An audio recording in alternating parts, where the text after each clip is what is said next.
সুপ্রিয় বন্ধুরা, আসসালামু আলাইকুম। মেলায় ঘুরতে ঘুরতে দেখা মিলল ভারতীয় রোলার আইসক্রিমের একটি দোকান। আইসক্রিম কে না পছন্দ করে, কনকনে ঠান্ডা আবহাওয়া হোক বা গরম, আইসক্রিম খাওয়ার কোনো বাধ্যবাধকতা খাটে না। প্রায় সব দেশের ভোজন রসিকদের কাছে আইসক্রিম একটি জনপ্রিয় ডেজার্ট। আর যদি হয় রোলার আইসক্রিম, তাহলে তো কোনো কথাই নেই, হাতে নিয়ে হাপুস হুপুস খাওয়া। ময়মনসিংহ শহরের একটি মেলাতে রোলার আইসক্রিম বিক্রি করছেন মঈনুদ্দিন। সোমবার শহরের সেই মেলাতে ঘুরতে ঘুরতে রোলার আইসক্রিমের দেখা মিলল। মাত্র ৩০ টাকায় জেলা শহরে সাড়া ফেলেছে এই রোলার আইসক্রিম। সরজমিনে দেখা যায় সেখানে ইলেকট্রিক মোটরের মাধ্যমে ভ্রাম্যমাণ মঈনুদ্দিনের বরফ রোলার ঘুরছে, আর হাতে নানা ধরনের ফ্লেভার সিজনাল ফল দিয়ে আইসক্রিম তৈরি হচ্ছে। হাতে গ্লাভস পরে অন টাইম গ্লাসে ভরে তিনি আইসক্রিম তুলে দিচ্ছেন ক্রেতাদের হাতে। এর স্বাদ নিতে নানা ধরনের ক্রেতা ভিড় করছেন সেখানে। আমরাও রয়েছি এই রোলার আইসক্রিমের স্বাদ নেওয়ার জন্য। দেখি আসলেই কেমন স্বাদ এবং গন্ধ মিলে এই রোলার আইসক্রিমে। এটাই আমার প্রথম এই রোলার আইসক্রিম খাওয়া। আশা করি কেমন লাগে সেটা আপনাদের সাথে শেয়ার করব। নানা স্বাদের আইসক্রিমের কথা জানলেও মামার রোলার আইসক্রিমের মাত্র ৩০ টাকায় পাওয়া যাচ্ছে এই মেলাতে। দোকানের মালিক মঈনুদ্দিন ভারত থেকে শিখে এসে এখন ময়মনসিংহে ব্যবসা শুরু করেছেন।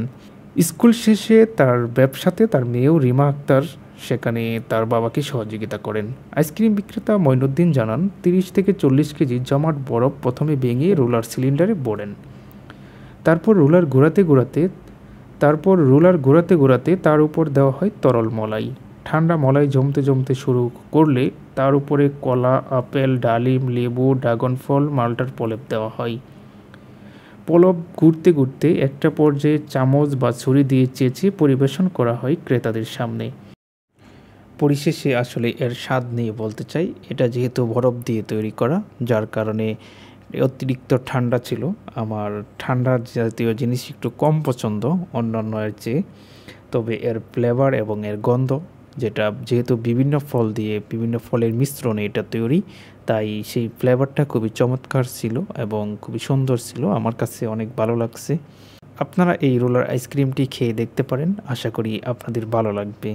সুপ্রিয় বন্ধুরা, আমি রাসেল আঞ্জুম আপনাদের সকলকে ধন্যবাদ জানাচ্ছি এই ভিডিওটি উপভোগ করার জন্য। আপনাদের কাছ থেকে উৎসাহ উদ্দীপনা পেলে পরবর্তী সময়ে আরও সুন্দর সুন্দর ভিডিও নিয়ে হাজির হব ইনশাল্লাহ। তাই আপনাদের সকলের সহযোগিতা একান্তই কাম্য। আশা করি চ্যানেলটি সাবস্ক্রাইব করে কমেন্ট বক্সে আপনার মূল্যবান মতামত দিয়ে আমাকে উৎসাহ করবেন।